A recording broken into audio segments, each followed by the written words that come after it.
টিভিতে তো খালি বড় বড় কথা কয়, কৃষক বাঁচলে দেশ বাঁচবে, কিন্তু কৃষক যে মইরা গেল সেই খবর কে রাখে? बात तो सही है। ডিজেলের যা দাম বাড়ছে, আর ট্রাক্টর চালান যাইবো না, কোদাল দিয়েই সব কাম করা লাগবো।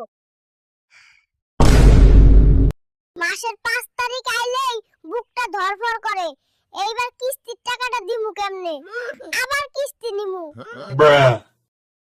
কি কইলেন? 10 টাকা কেজি বেগুন? ভাই, আমার বেগুনেরও একটা ইজ্জত আছে, এর চেয়ে কমে বেচলে বেগুনে মাইন্ড করব। পোলাই কি একটা মোবাইল দিছে, এখানে নাকি সব খবরাখবর পাওয়া যায়, কই চাপ দিলে যে কি হয় কিছুই বুঝি না। গুগলে তো কইলো আজকে বৃষ্টি হইব, কই বৃষ্টির তো কোনো নাম গন্ধই নাই, যত সব ফাউল কথা। কতবার কইছি আমার গামছাটা আলাদা ধুইবা, এটা দিয়ে রান্নাঘরের পাতিল মুছবা না, এইটা আমার অফিসের টাই। তোমার কি মনে হয় ছোটবেলায় যথেষ্ট আদর না পাওয়ায় তোমার ফলন ভালো হচ্ছে না? সব খুলে বলো আমাকে।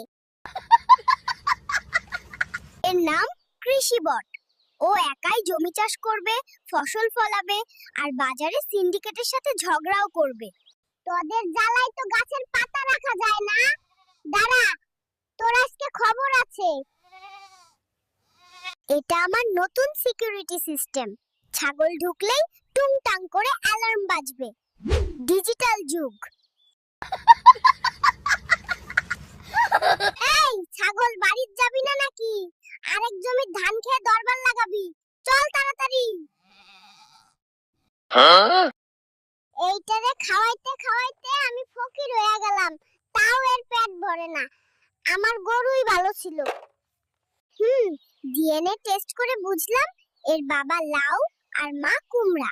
এটা একটা জেনেটিক্যাল মিরাকল।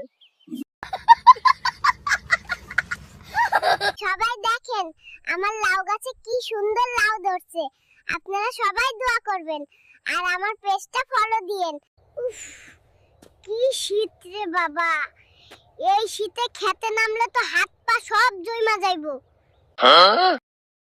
পুকুরের মাছগুলাও দেখি শহরের মানুষের মতো চালাক হয়ে গেছে, টোপ খায় কিন্তু ধরা দেয় না।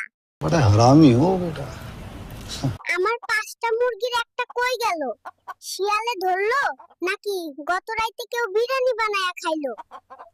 দেখুন আমার নতুন আবিষ্কারের নাম কৃষিবট। ও একাই জমি চাষ করবে, ফসল ফলাবে, আর ছাগল তাড়াবে।